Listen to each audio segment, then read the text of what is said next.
প্রিয় দর্শক আসসালামু আলাইকুম। আরও একটি নতুন ভিডিও নিয়ে হাজির হলাম আপনাদের মাঝে। আজকের ভিডিওতে থাকছে সবজি বাজারের সাপ্তাহিক পরিক্রমা, অর্থাৎ সবজি বাজারের গত শনিবার থেকে বৃহস্পতিবার পর্যন্ত কোন সবজিটির দাম বেড়েছে এবং কোন সবজিটির দাম কমেছে এ বিষয়ে তুলে ধরবো এই ভিডিওতে। বন্ধুরা, আপনারা যারা নতুন আমাদের এই চ্যানেলে, অনুরোধ করব আমাদের চ্যানেলটি সাবস্ক্রাইব করে আমাদের পাশে থাকার জন্য, এবং যারা পুরাতন সাবস্ক্রাইব করেছেন তাদেরকে অনেক অনেক ধন্যবাদ। বন্ধুরা, গত সপ্তাহে অর্থাৎ শনি থেকে বৃহস্পতিবার পর্যন্ত যে সবজিগুলোর দাম বৃদ্ধি পেয়েছে তার মধ্যে রয়েছে মূলা। পাইকারি মূল্য ছিল 12 টাকা, সেটি বৃদ্ধি পেয়ে হয়েছে 25 টাকা।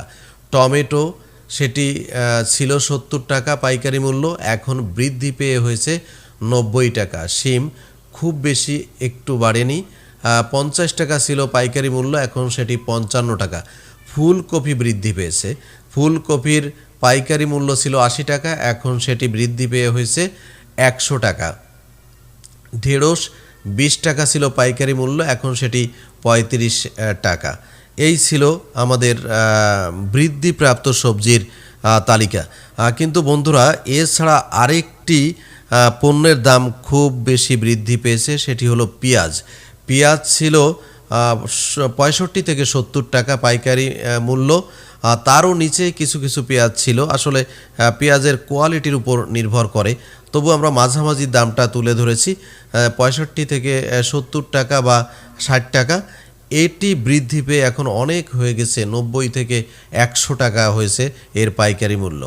তো বন্ধুরা, এছাড়া যে সকল পণ্যের বা যে সকল সবজির দাম কমেছে তার মধ্যে রয়েছে শসা, কচুরমুখী। তাছাড়া অন্য কোনো সবজির দাম খুব বেশি একটি কমতে দেখা যায়নি। তবে চোখে পড়ার মতো সেটি হলো ঝালের দাম কিন্তু কমেছে।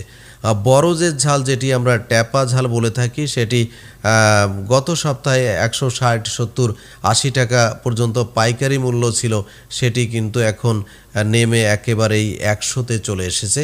এবং যেটি এলসি ঝাল বলি আমরা, সেই ঝালটি কিন্তু গত সপ্তাহে ছিল 90 থেকে 100 টাকার মধ্যে পাইকারি মূল্য, এখন সেটি 60 থেকে 65 টাকার মধ্যে চলে এসেছে। এই ছিল আমাদের সাপ্তাহিক পরিক্রমা। আশা করছি আপনারা অবশ্যই আমাদের সাথে থাকবেন। আমাদের ভিডিও আপনাদের ভালো লাগলে লাইক এবং কমেন্টস করবেন, শেয়ার করে দিবেন। সবাইকে অনেক অনেক ধন্যবাদ।